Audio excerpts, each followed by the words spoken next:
turun surah Al-Maidah ayat 3, A'udzubillahi minasyaitonirrajim, al-yawma akmaltu lakum dinakum. Hari ini aku sempurnakan agama kalian. Wa atmamtu alaikum ni'mati. Nikmatku semua sudah sempurna kalau kalian ikuti agama yang sempurna itu. Wa raditu lakumul Islam madinah. Aku ridho Islam sebagai agama kalian. Enggak ada lagi tambahan. Artinya agama sudah sempurna, untuk apa ditambah-tambah? Kan gitu. Harus kita contohin Nabi SAW dengan memurnikan ajaran itu. Nah ini kadang-kadang kalau kita ingatkan, oh ini garis keras ini. Nggak boleh begini dan begitu. Padahal mengajak kepada kemurnian agama. Supaya jangan dikarang-karang. Bayangkan kalau kita buka pintu semua orang bebas, yang penting baik. Kira-kira tertinggal apa dari agama Islam? Kan sudah tidak ada kemurnian ya. Niat dia baik. Tapi dia merusak. Dia tidak sadar. Tanpa dia sadari, dia sudah menambah-nambah apa yang Allah sudah sempurnakan kan. Untuk apa? Yang ada perintahnya saja sudah luar biasa itu. Ya. Ayat Al-Quran jelas. Al-Ma'idah ayat 3. Allah bilang kekal. Hari ini aku sempurnakan agama kalian. Kata ulama tafsir, nggak butuh ajaran tambahan. Nikmatku pada kalian akan memuncak loh. Rezeki, nikmat Allah berikan kalau cukupkan dengan itu. Dan aku ridho Islam sebagai agama kalian. Nggak usah pakai panduan agama lain.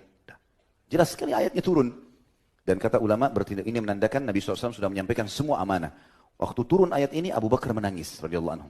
Sahabat semua gembira, saling berpelukan, selamat, agama kita sudah sempurna.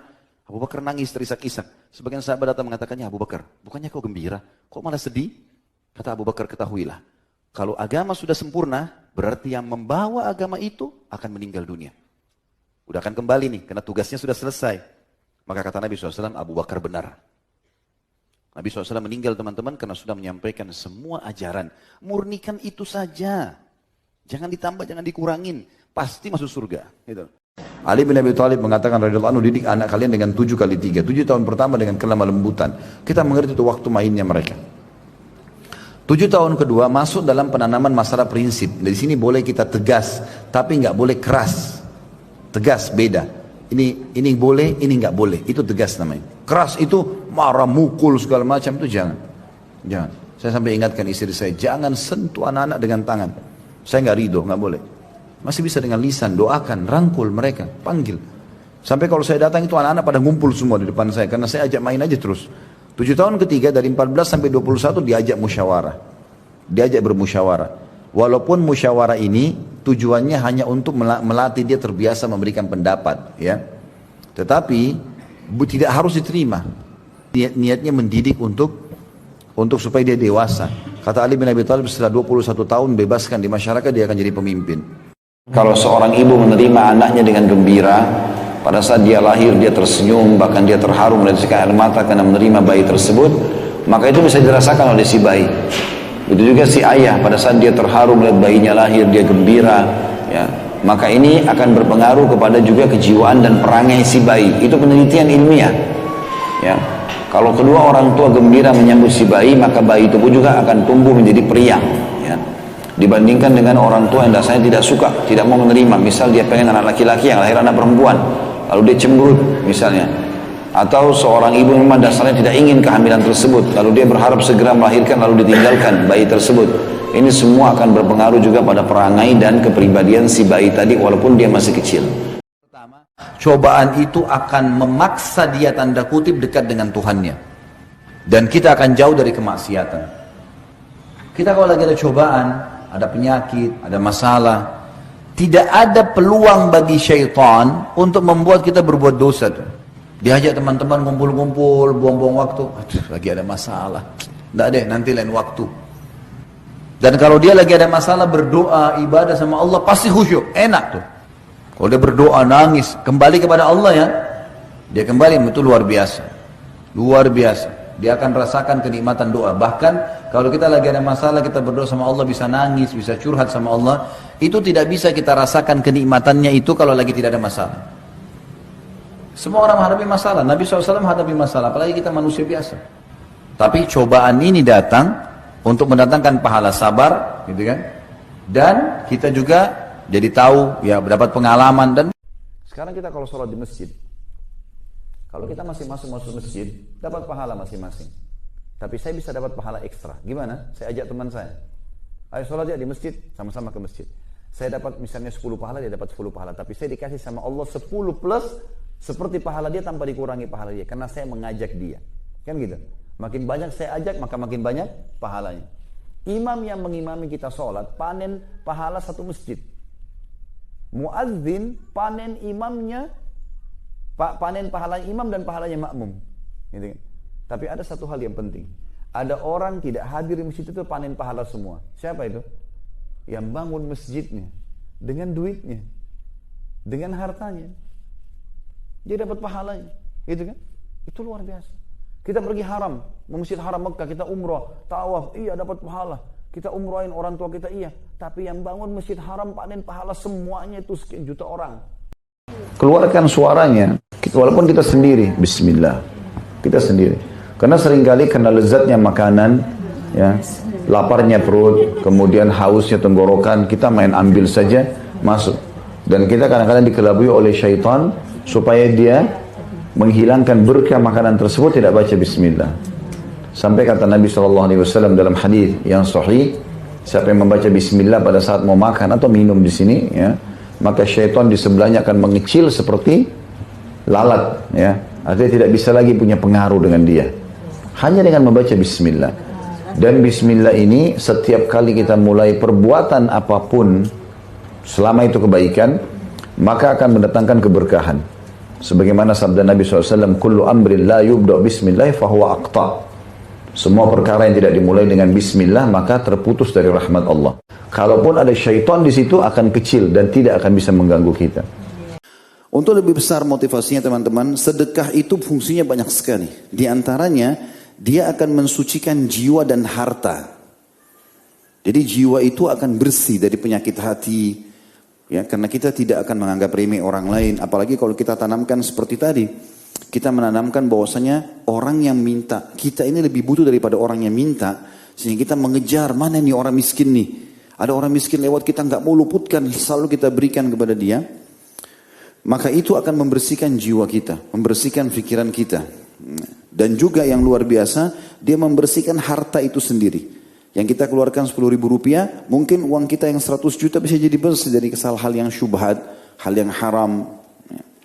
Dan kita sudah tahu semua hadis yang sahih berbunyi, "Bi ahadikum shadaqah." Kemaluan salah seorang di antara kalian ada sedekah yang besar, pahala yang besar. Kata para sahabat, "Ya Rasulullah, ayati ahaduna ahlahu wa lahu fihi ajr." Apakah seseorang di antara kami melakukan biologis dengan pasangannya, dia merasakan kenikmatan, dia juga dapat pahala yang besar? Kata Nabi SAW, "Ara'aitum law wada'tumu fil haram alakumul wizr." Tidakkah kalian lihat kalau kalian letakkan kemaluan kalian pada yang haram, zina, kalian dapat dosa yang besar? Para sahabat, "Bala ya Rasulullah." Ya wahai utusan Allah. Kata Nabi SAW, "Wa kadzalika fil halal." Ya kalau kalian letakkan pada yang halal. Jadi biologis dengan pasangan adalah sunnah Nabi SAW. Ada kenikmatan halal, tidak ada yang perlu dikhawatirkan dan juga berpahala besar. Makanya syaitan, para ulama seringkali membuat suami istri jenuh satu sama yang lain, atau membuat mereka bertengkar, kecewa, putus asa, sehingga mereka menjauhi biologis. Dengan menjauhi biologis yang halal, maka terbukalah biologis yang haram di luar rumah. Allah sudah mengatakan, "Wala taqrabuz zina," mendekati zina, "innahu kana fahisyatan wa sa'a sabila." Karena dia adalah perbuatan paling keji dan seburuk-buruk jalan yang ditempuh. Bilang, "Syekh, kenapa Anda mengatakan rokok itu haram? Sementara dalam Al-Quran tidak ada dalil menyebutkan rokok secara khusus." Kenapa harus dibilang haram? Syekhnya, "Kau makan apel?" Dia bilang, "Iya." "Kau makan jeruk?" "Iya." "Baik. Ada nggak disebut dalam Al-Quran apel sama jeruk?" Bilang, "Tidak ada." "Itu tidak ada, tapi boleh dimakan." Kenapa? Karena masuk dalam umumnya firman Allah, Allah menghalalkan semua yang baik-baik dan Allah mengharamkan yang baik, yang buruk. Tapi setahu saya tidak buruk karena saya merasa nyaman-nyaman saja. Merokok saya percaya diri, saya nggak ada masalah.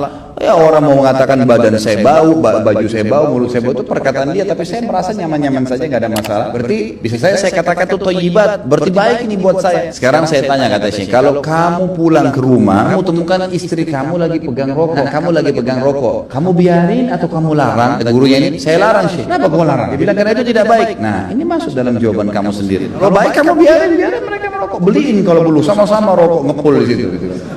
Tapi enggak ternyata. Dan karena beliau jujur, apapun yang ditanya tentang produk tersebut, maka beliau selalu menjawabnya. Dan itu tentu setelah Islam, ada sabda Nabi SAW, setelah masa penobatan kenabian, ada nanti beliau menyampaikan hadis Nabi hadis beliau yang berbunyi SAW, ya, siapa yang transparan dan terbuka dalam transaksinya, maka Allah akan berkahi transaksi keduanya. Allah akan memberkahi transaksi keduanya. Jadi tidak boleh teman-teman sekalian kalau kita jual mobil kemudian pernah tabrakan kita mengatakan tidak pernah, menutupi aibnya. Ini mana Allah SWT tidak berkahi atau bahkan tidak jadi. Iya pernah tabrakan tapi saya sudah masukkan di bengkel, silakan dilihat misal. Ini salah satu hal yang sangat dijaga oleh Nabi SAW dalam perniagaan beliau. Perniagaan beliau sehingga hanya terkenal sekali dengan keberhasilan dalam berdagang dan dipercaya oleh orang lain. Pokoknya setiap Nabi SAW bawa barang, tidak ada lagi orang yang meragukan masalah itu. Semuanya tinggal langsung membeli dari Nabi SAW. Kenapa pun yang ditanya benar. Bahkan kalau ditanya, hai Muhammad ini kualitasnya bagaimana? Oh kalau yang ini lebih baik. Oh kalau kualitas dagangannya si fulan lebih baik. Kalau saya punya nomor 2-nya atau nomor 3-nya atau lebih di bawah daripada itu. Yang jelas disampaikan apa adanya. Maka orang pun suka bertransaksi dengan Nabi SAW. Orang-orang Quraisy bawa modal dari Mekah, beli barang negeri Syam, kembalikan lagi ke Mekah, gitu kan? Nanti barang dijual di Mekah. Tapi mereka pergi ke negeri Syam membawa uang saja, membawa uang, membawa emas. Mereka tidak bawa produk. Nabi SAW waktu itu mengatur satu strategi yang berbeda. Orang Mekah belum ada yang melakukannya.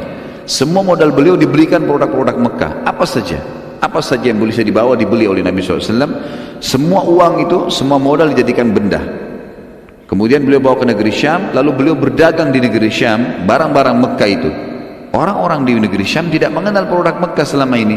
Akhirnya dibelilah oleh orang Syam dan Nabi SAW mendapatkan keuntungan. Lalu dengan uang keuntungan itu beliau beli lagi barang dari negeri Syam dibawa ke Mekah, sehingga double keuntungannya. Ulama merincikan tentang manfaat sabar dalam cobaan ini yang datang secara individu ya. Yang pertama, agar dia menyadari bahwasanya dia makhluk. Itu harus disadari di Bapak Ibu sekalian. Karena cobaan kita sakit, kita lemah, kemudian ada target kita yang tidak bisa terpenuhi, ya. Itu semua untuk memberikan kesadaran bahwasanya kita makhluk, kita punya batas. Kita punya batas. Makan kita terbatas, aktivitas kita terbatas. Ada saatnya walaupun kita mengejar target yang besar, tapi kita capek, letih, harus istirahat. Maka dia sadar bahwasanya dia makhluk. Itu manfaat yang pertama. Jadi jangan sampai menunggu cobaan Allah lebih berat datang baru kita mau berhenti.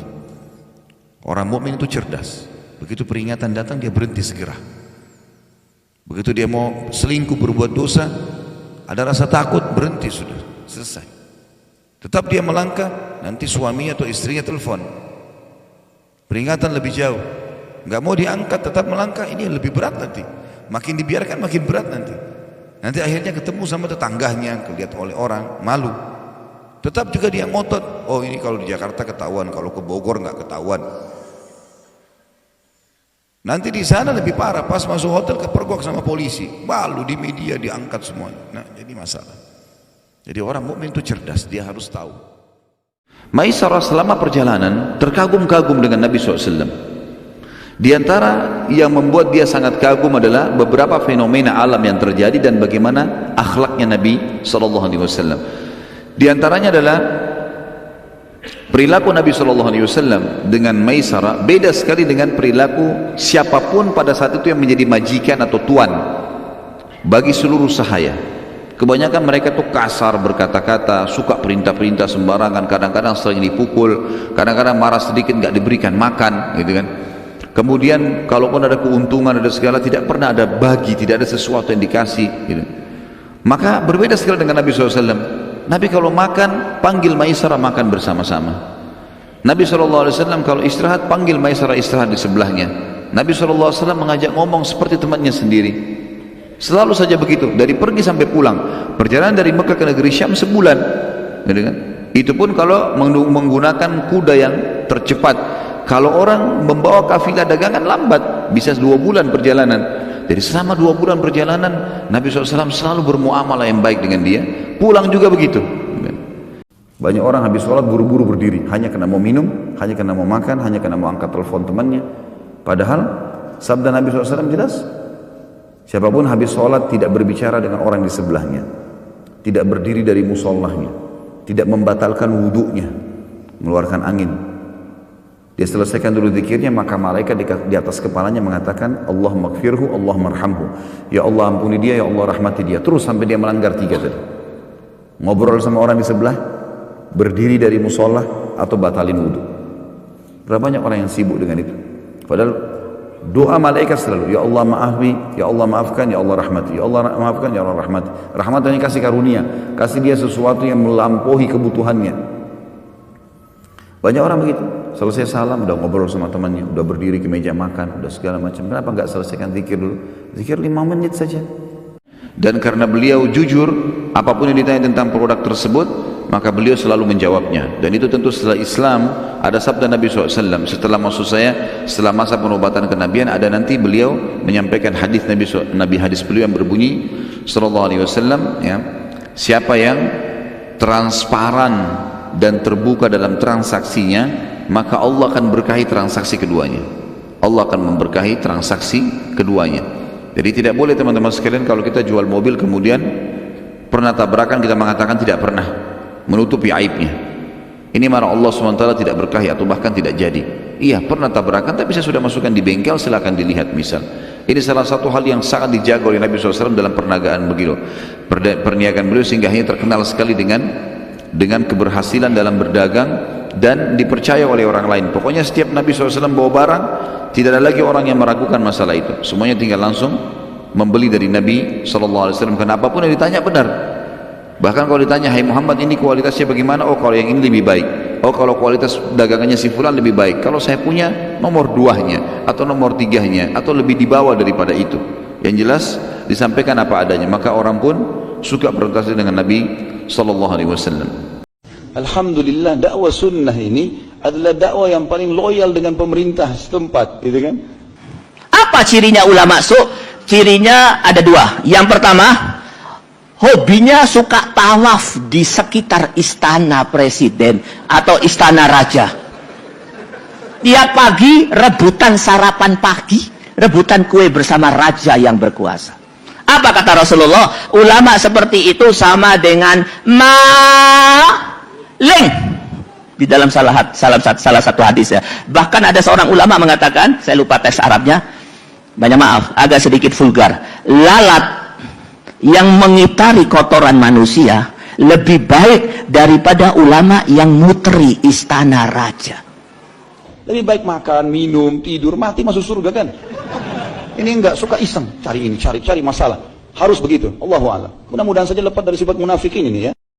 Setiap hari Jumat yang sangat ditekankan untuk dibaca oleh setiap muslim adalah surah Al-Kahfi. Kemudian mulailah Allah Subhanahu wa taala memberikan gambaran kisah yang unik sekali. Kisah tentang Ashabul Kahfi. 7 orang anak muda yang beriman kepada Allah. Di zaman pada saat itu orang semuanya tidak ada yang beriman kepada Allah. Lalu untuk membawa keyakinan mereka ini bahwasanya memang ada Tuhan Allah, mereka selamatkan diri ke gua. Dan akhirnya Allah Subhanahu wa taala dengan itu menyelamatkan mereka. Allah tidurkan mereka 309 hari di dalam gua tersebut dalam kondisi tubuh mereka tidak rusak. Dan Allah suruh kita ulang-ulangi kisah itu setiap Jumat, renungi kisah itu bahwasanya keyakinan akan membawa kepada keselamatan, terutama kepada Allah Subhanahu wa taala, atau keyakinan kepada Allah Subhanahu wa taala. Bahkan kata Nabi SAW, siapa membaca Kahfi di malam Jumat, Allah akan berikan cahaya antara dia dengan Ka'bah. Kemudian dalam riwayat lain, siapa yang membaca Al-Kahfi di hari Jumat, dia akan selamat dari fitnah Dajjal. Untuk lebih besar motivasinya teman-teman, sedekah itu fungsinya banyak sekali. Di antaranya, dia akan mensucikan jiwa dan harta.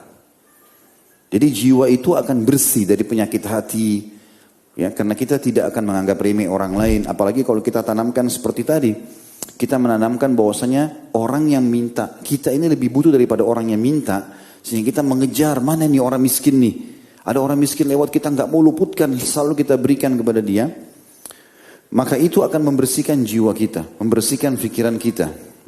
Dan juga yang luar biasa, dia membersihkan harta itu sendiri. Yang kita keluarkan 10.000 rupiah, mungkin uang kita yang 100 juta bisa jadi bersih dari hal yang syubhat, hal yang haram.